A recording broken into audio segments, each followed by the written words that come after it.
بسم اللہ الرحمن الرحیم۔ گمنام ہیرو کے معزز ناظرین، السلام علیکم۔ آئیے چلتے ہیں کہانی کی طرف۔ میں نے ادھر ادھر دیکھا اور رکا، رئیس کے سامنے کر دیا۔ اس کی صورت پر مایوسی اور خیفت سے 12 بج گئے۔ اسی وقت گل بدن اٹھی اور دروازے کی طرف جانے لگی۔ ایک بغلی دروازے کے پاس پہنچ کے اس نے پلٹ کر دیکھا اور رئیس کو اشارہ کیا۔ رئیس نے مجھے کوہنی ماری، قسم اللہ کی وہ بلا رہی ہے مجھے، کیسے سب کے سامنے اشارے کر رہی ہے، تیرے عشق نے دیوانہ کر دیا ہے اسے۔ میں نے کہا چل اٹھ۔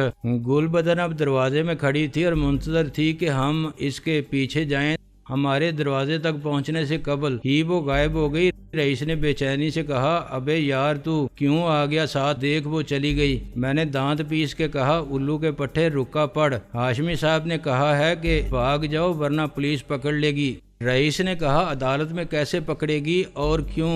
میں نے کہا، شاہ جی FIR کی نقل لایا ہے تو پولیس کو بھی لایا ہوگا۔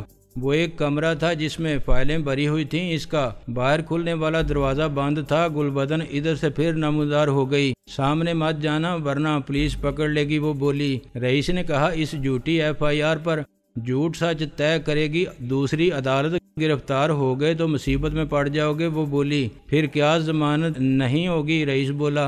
اس نے اپنے سر پر ہاتھ مارا، آخر اتنے بے وقوف کیوں ہو تم؟ ضمانت قبل از گرفتاری کی درخواست پھر بے معنی ہو جائے گی۔ شوق ہے حوالات میں رات گزارنے کا تو جاؤ سامنے سے سینہ تان کے جاؤ۔ رئیس نے سر ہلایا، آپ سچ کہتی ہو، ایک نمبر کا بے وقوف ہوں میں، کیا حوالات بہت بری جگہ ہوتی ہے، جا کے دیکھ لو، رات بھر میں اعتراف کرا لیں گے تم سے کہ تم نے ہر جرم کیا تھا۔ وہ مسکرانے لگی۔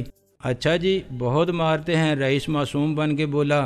آپ مجھے نہیں بچاؤ گی، آپ اتنی اچھی ہو، اسی لیے تو کہہ رہی ہوں کہ ادھر سے نکل جاؤ اور غائب ہو جاؤ۔ غائب کیسے ہو جاؤں؟ میں کوئی جن بھوت ہوں؟ میں سمجھ گیا کہ رئیس خواہ مخواہ گل بدن سے باتیں کر کے اپنی ٹھڑک پوری کر رہا ہے۔ میں نے کہا، مس گل بدن، یہ رقم آپ رکھ لیں، پورے 50,000 ہیں، ہاشمی صاحب کو پہنچا دیں، خدا نخواستہ ہم پکڑے گئے تو پولیس صاحب رکھ لے گی رسید کے بغیر۔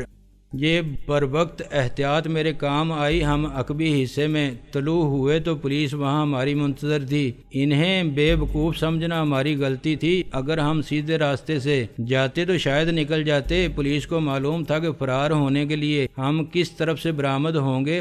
آدھے گھنٹے بعد ہم حوالات میں کچھ دوسرے ملزمان زیر تفتیش کے ساتھ بیٹھے تھے۔ رئیس سخت مایوس تھا، سالی نے مروا دیا۔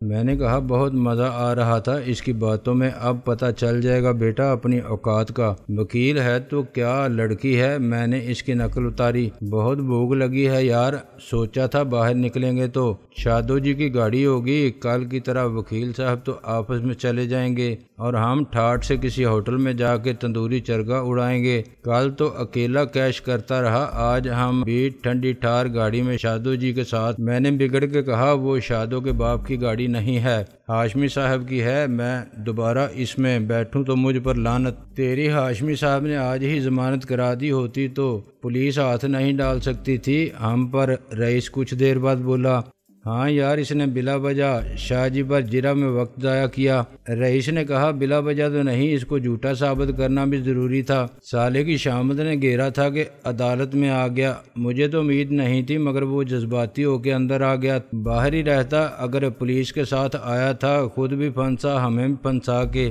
رئیس نے حوالات میں موجود لوگوں کو دیکھا، ان میں سے 2 سو رہے تھے، 2 گھٹنوں میں سر دیے بیٹھے تھے۔ تھانے دار کون ہے یہاں کا؟ ایک غلیظ داڑھی والے نے اپنے جسم سہلاتے اور کراہتے ہوئے کہا، وہی چودھری بشیر۔ میرے کان کھڑے ہوئے، بشیر چودھری؟ رئیس خان، یہ تو وہی ہے نا، وسیم کا سالہ۔ رئیس نے حوالات کے باہر کھڑے ہوئے سپاہی سے کہا، سنتری بادشاہ اپنے بشیر چودھری صاحب ہیں؟ اس نے رئیس کو گور کے دیکھا۔ اپنے کا کیا مطلب ہوئے؟ وہ تیری ماں کے یار ہیں تو پھر تو اندر کیوں ہے؟ میں نے اسے ڈانٹ کے کہا، تم سے جو پوچھا ہے وہ بتاؤ۔ اوئے ٹنڈے لاٹ دے پتر، وہ آگ بگولا ہو گیا۔ بچو، کل صبح دیکھیں گے تیری کتنی آواز نکلتی ہے اور کدھر سے نکلتی ہے۔ 50,000 کی رقم گل بدن کو دینے کے بعد بھی میرے پاس کچھ رقم تھی۔ عدالت سے گرفتاری کے وقت کسی نے یہ رقم نکالنے کی کوشش نہیں کی تھی اور تھانے پہنچنے کے بعد شاید انہیں خیال نہیں آیا تھا یا وہ جلدی میں تھے کہ ہمیں حوالات میں دھکیل کر چلے گئے تھے۔ میں نے جیب میں سے 10 کا ایک نوٹ نکالا اور سنتری کو تھما دیا۔ اب بتاؤ وہ موجود ہیں یا نہیں؟ اس نے نوٹ جیب میں رکھ لیا۔ ہیں تو صحیح، کیا کہنا ہے ان سے؟ میں نے کہا انہیں بتاؤ کہ مجھے وسیم کے بارے میں بات کرنی ہے۔ سنتری نے سر ہلایا اور چلا گیا۔ رئیس نے مجھ سے ہاتھ ملایا۔ بس بیٹے، آج کا دن اپنا ہے، سالے شاہ جی کی نہیں چلے گی کوئی چال۔ سنتری مسکراتا ہوا واپس آیا۔ لو جی، آپ کو ویسے ہی بلانے والے تھے وہ۔ اس نے تالے کو چابی سے کھولا اور ہمیں باہر نکال کے پھر بند کر دیا۔ باقی حوالات ہمیں رشک بری نظروں سے دیکھتے رہے۔ بشیر چودھری اب SHO بن گیا تھا اور اپنے کمرے میں بڑی شان سے بیٹھا ہوا تھا۔ کمرے میں AC چل رہا تھا اور اس کے سامنے میز پر لنچ کے برتن پھیلے ہوئے تھے۔ اس نے مجھے غور سے دیکھا۔ اچھا تم ہو، پھر آ گئے؟ میں نے کہا آج عدالت کا وقت ختم ہو گیا تھا، ورنہ ہاشمی صاحب ہماری ضمانت قبل از گرفتاری کرا لیتے۔ خیر کل ضمانت ہو جائے گی۔ کیسے ہو جائے گی ضمانت؟ ہم مہمانوں کو اتنی جلدی نہیں جانے دیتے۔ وہ منہ چلاتے ہوئے بولا، اچھی طرح خاطر مدارت کریں گے۔ کچھ دن تم خیر سے دوسری بار آئے ہو، اب تیسری بار بھی آؤ گے، آتے رہو گے انشاءاللہ۔ میں نے عاجزی سے کہا، چودھری صاحب آپ تو جانتے ہیں کہ پہلی بار میں کسی جرم میں نہیں پکڑا گیا تھا، آج بھی کوئی جرم نہیں کیا ہے میں نے۔ اچھا تیری ماں یا بہن کو لے جائے اس طرح کوئی، جیسے تو لے گیا شاہ جی کی بیٹی کو، تو یہ جرم نہیں ہے، بڑا کارنامہ ہے جس پر انعام ملنا چاہیے تجھے، دیں گے انعام بھی۔ میں نے کہا ابھی کچھ دیر میں آپ کو معلوم ہو جائے گا کہ یہ سب جھوٹ تھا۔ اس کی بیٹی نے باپ کے سامنے عدالت میں کہہ دیا کہ وہ اپنی مرضی سے گئی تھی، اسے کسی نے اغوا نہیں کیا تھا۔ ابھی نئی یاری ہوگی نا، ایسا ہی کہتی ہے، پہلے آشنا کے ساتھ فرار ہونے والی 4 دن بعد نئی یاری کر لیتی ہے کسی سے جو ایک بار گھر سے نکل جائے، اسے روز نئے یار مل جاتے ہیں۔ میں نے کہا چودھری صاحب وہ ایسی نہیں ہے۔ اس نے داڑ کے کہا، بکواس کرتا ہے، میرے سامنے زبان چلاتا ہے۔ کتنا مال ساتھ لائی تھی، کہاں ہے سارا مال؟ میں نے کہا وہ گھر سے خالی ہاتھ آئی تھی۔ اس نے سر ہلایا، پتہ لگ جائے گا، سب معلوم ہو جائے گا، صبح تک تیری تو لاش بھی بولے گی۔ عادت کے مطابق وہ درمیان میں گالیاں بھی فٹ کرتا جا رہا تھا۔ میں سمجھ گیا کہ اس کی ساری دلچسپی مال میں ہے۔ لڑکی برآمد ہو گئی اور اسے ہاشمی صاحب جیسے وکیل نے عدالت میں پیش کر دیا۔ اس کے بیان کے بعد اغوا کا معاملہ تو تفتیش کے قابل نہیں رہا، مگر FIR میں نقد اور زیورات کا ذکر بھی تھا، وہ برآمد کیے جا سکتے ہیں۔ میں نے کہا چودھری صاحب میں کچھ عرض کرنا چاہتا تھا اکیلے میں۔ اس نے میری بات جیسے سنی ہی نہیں۔ یہ گل بدن کون ہے؟ میں نے کہا ہاشمی صاحب کی معاون وکیل ہے۔ کیا اس نے فون کیا تھا؟ گل بدن کی چند فحش گالیاں دیں، بڑا روب ڈال رہی تھی۔ مجھ پر قانون کا ایک رات میرے ساتھ رہے گی تھانے میں، تو رات بھر میں اپنا قانون پڑھاؤں اور پھر پوچھوں گا کہ کون بڑا ہے، قانون یا؟ صاف ظاہر تھا کہ گل بدن نے عدالتی فیصلے کے حوالے سے ہماری سفارش کی ہوگی کہ ہمارا کوئی جرم نہیں، FIR جھوٹی ہے اور آج وقت نہیں رہا، مگر کل ہماری ضمانت پر رہائی لازمی ہے۔ کسی تھانے دار کے لیے قانون کیا چیز ہے؟ وکیل کے دلائل چلتے ہیں عدالت میں، تھانے میں سفارش چلتی ہے یا پیسہ چلتا ہے، ورنہ تھانے دار کا حکم چلتا ہے، ڈنڈا چلتا ہے اور تفتیش چلتی ہے۔ کل بڑی دور تھی، صبح تک ہم بہت سے ناکردہ جرائم کا اقرار کر سکتے تھے اور ہمارے خلاف 1 نہیں 10 جرائم کی تفتیش شروع ہو سکتی تھی۔ میں نے دوسری بار کہا چودھری صاحب میری عرض سن لیں۔ اس نے کھانے کے برتن اٹھانے کے لیے ایک کانسٹیبل کو بلایا اور خود تولیے سے ہاتھ صاف کرنے لگا۔ اس کی خاموشی گویا اجازت تھی کہ اچھا بولو۔ میں نے کہا جناب عالی، نقد اور مال کی بات تو FIR کا پیٹ بھرنے کے لیے لکھوائی گئی ہے، مگر آپ حکم کرو تو مال کیا جان حاضر ہے؟ وہ مجھے دیکھتا رہا، مجھے سمجھ نہیں آئی کہ تو چیز کیا ہے۔ پہلی بار تجھے خود شاہ جی لے گیا تھا، یہ بھی ساتھ آیا تھا اس کے؟ رئیس نے کہا ہاں جی، 10,000 لایا تھا۔ اب تو نے شاہ جی سے پنگا لیا ہے تو معاملہ مشکل ہے، وہ بولا۔ میں نے کہا کتنا مشکل ہے سر جی؟ دگنا مشکل ہے۔ وہ خباثت سے مسکرایا۔ اس نے رئیس سے کہا چل تو جا کے بیٹھ، حوالات میں کچھ کھانا پینا ہو تو سنتری کو بول دینا۔ اس کے رویے میں تبدیلی میری فراخ دلانہ پیشکش سے آئی تھی اور یہی وقت تھا جب میں اپنا دوسرا پتہ چل سکتا تھا۔ میں نے کہا چودھری صاحب گستاخی معاف، آپ کہو گے چھوٹا منہ بڑی بات، معاملہ آپ کے گھر کا ہے، مگر پہلی بار میں اسی لیے پکڑا گیا تھا کہ آپ سے شکایت کرنے والا آپ کا بہنوئی تھا، آپ نے میری نہیں سنی، اس کی مانی آپ تو آپ بھی سمجھ گئے ہیں کہ وہ کتنا حرامی تھا اور لالچی اور بے غیرت آدمی تھا۔ شاہی محلے کی ایک طوائف کی وجہ سے اس نے اپنی اچھی بیوی کو چھوڑ دیا۔ کیا بکواس کرتا ہے، چودھری نے کہا، مگر اب اس کے لہجے میں خون آشامی کی گن گرج نہیں تھی۔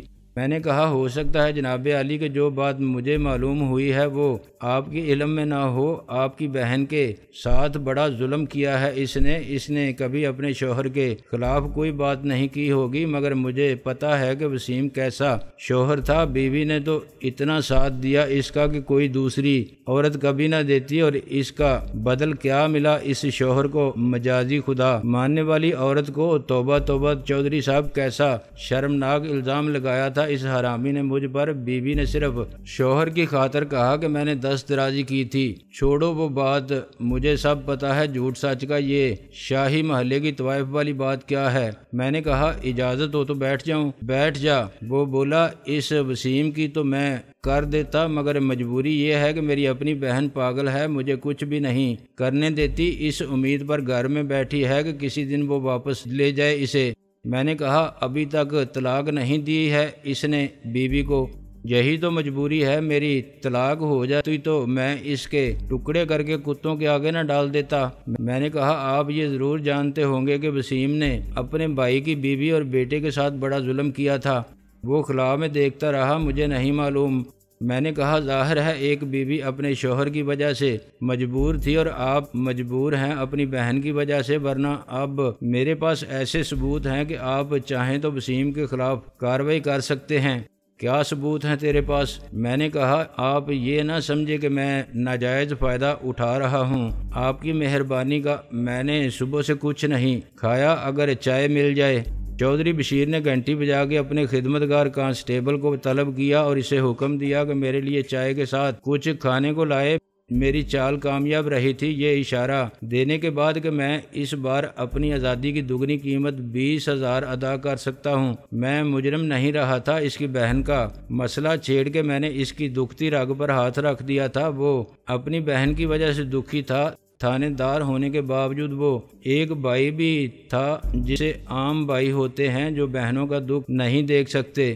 میں نے اسے بتایا کہ وسیم نے ایک جگہ طوائف کے چکر میں بیوی کو چھوڑا تھا، وہ طوائف اس سے شادی کرنا چاہتی تھی۔ وسیم نے ظاہر یہ کیا تھا کہ وہ بہت بڑا بزنس مین ہے اور دولت مند ہے۔ 1.5 مہینے ساتھ رہ کے طوائف کو اندازہ ہو گیا کہ وہ جھوٹ بول رہا تھا، تمام پیسہ وسیم نے اس پر لٹا دیا، وہ ختم ہو گیا تو طوائف اس سے شادی کیے بغیر ہی شاہی محلے میں لوٹ گئی، لیکن وسیم نے اس کو شراب کے نشے میں بہت کچھ بتا دیا تھا جو وہ وسیم کے منہ پر کہنے کے لیے تیار ہے۔ اس کی گفتگو کو خفیہ طریقے سے ٹیپ ریکارڈ کیا جا سکتا ہے، اس طرح وہ طوائف بھی گواہ بن جائے گی اور ٹیپ کی موجودگی میں گواہی دینے سے انکار نہیں کر سکے گی۔ میں نے چودھری بشیر کو اس خط کے بارے میں بھی بتایا جو مجھے وسیم کی پڑوس میں رہنے والی ایک پاگل عورت نے دیا تھا اور جس میں اس نے وہ سب بڑی تفصیل سے لکھا تھا جو آنکھوں سے دیکھا تھا۔ اس عورت کو جوان بیٹے کی موت کے صدمے نے مخبوط الحواس بنا دیا تھا اور وہ چشم دید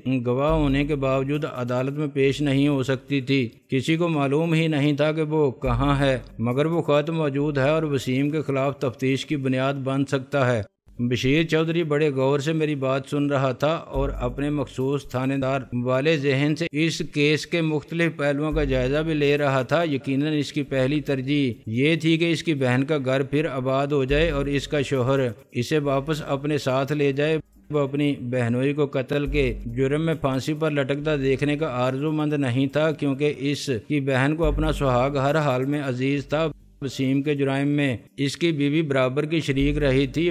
بشیر چودھری قتل کے کیس میں کارروائی کرتا تو اس کی اپنی بہن پر بھی الزام آتا۔ وہ چاہتا تھا کہ سانپ بھی مر جائے اور لاٹھی بھی نہ ٹوٹے۔ شاہی محلے کی ایک طوائف سے وسیم کے تعلقات کا انکشاف اس کے لیے نیا تھا۔ شاید خود اس کی بہن بھی دوسری عورت کے نام پر رقابت کی آگ میں مبتلا ہو جائے گی اور وسیم کے خلاف انتقامی جذبات سے مغلوب ہو کے بھائی کو اجازت دے گی کہ اب جو چاہو کرو۔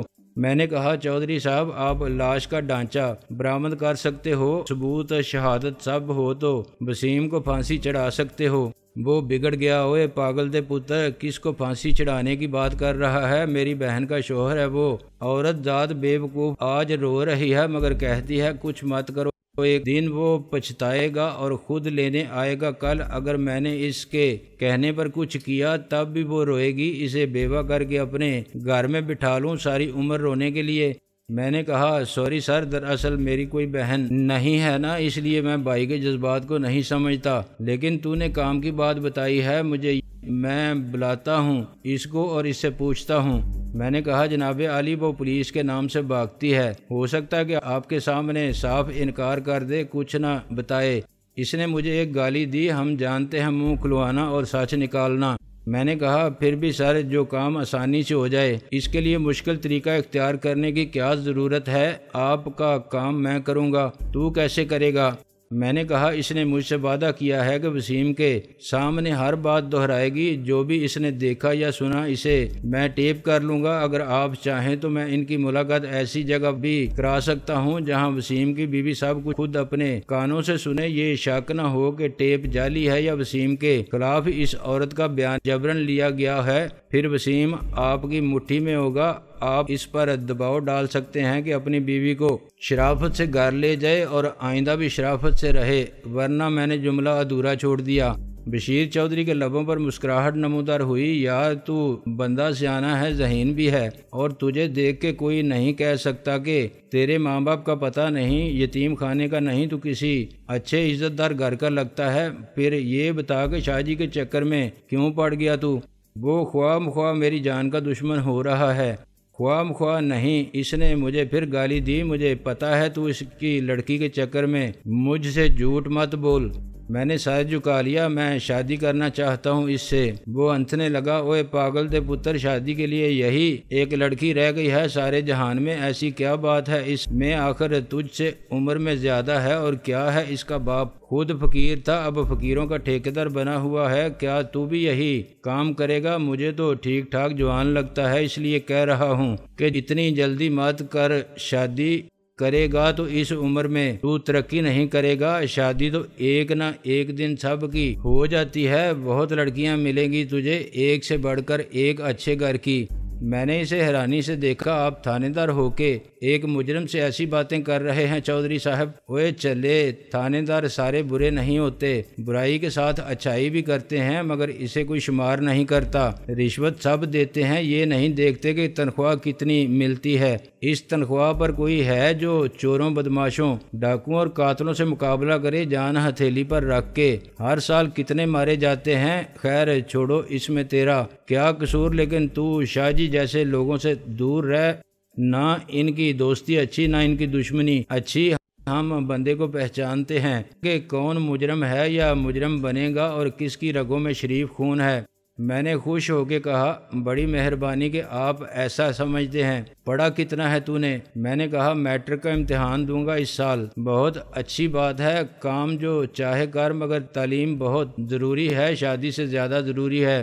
مجھے لگتا ہے کہ تو ترقی کرے گا، یہ بات تجھے ہر تھانے دار نہیں سمجھائے گا۔ اگر تو اس طرح بار بار پکڑا گیا تو پھر ساری عمر تھانے کچہری اور جیل میں کاٹ جائے گی۔ ان سب سے دور رہ۔ اوے میری بات آ رہی ہے تیری سمجھ میں، یا میں ایسے ہی بھونک رہا ہوں؟ اس نے داڑھ کے کہا۔ میں نے کہا آپ بالکل ٹھیک فرماتے ہیں۔ یہ تو شاہی محلے کیوں گیا تھا؟ اسے اچانک یاد آیا۔ اس کنجری سے اب تیری یاری ہے؟ جوانی کا زور ہے یا پیسے کا؟ میں نے کہا نہ میں پہلے کبھی گیا تھا نہ آئندہ جاؤں گا، میری اپنی کوئی مرضی نہیں تھی، بس کسی نے زبردستی کی۔ کس نے؟ اسی پھکڑ رئیس نے۔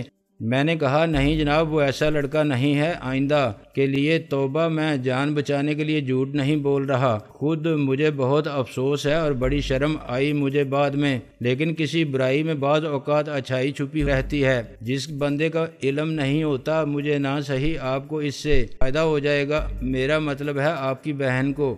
میری بات پوری نہیں ہوئی تھی کہ چک اٹھا کے پہلے ہاشمی صاحب اندر آ گئے۔ ان کے پیچھے شادو تھی مگر اس نے مجھے نظر اٹھا کے نہیں دیکھا۔ ہاشمی صاحب مسکرائے، ہاں بھائی کیا ہو رہا ہے؟ ہم تو گئے تھے سیدھے حوالات کی طرف، رئیس نے بتایا کہ تم یہاں ہو۔ بشیر چودھری ہاتھ ملا کے پھر بیٹھ گیا تھا۔ ہاشمی صاحب آپ کا پیغام نہیں، حکم تھا ہمارے لیے، بس دیکھ لیں آپ کا بندہ ہمارا مہمان ہے۔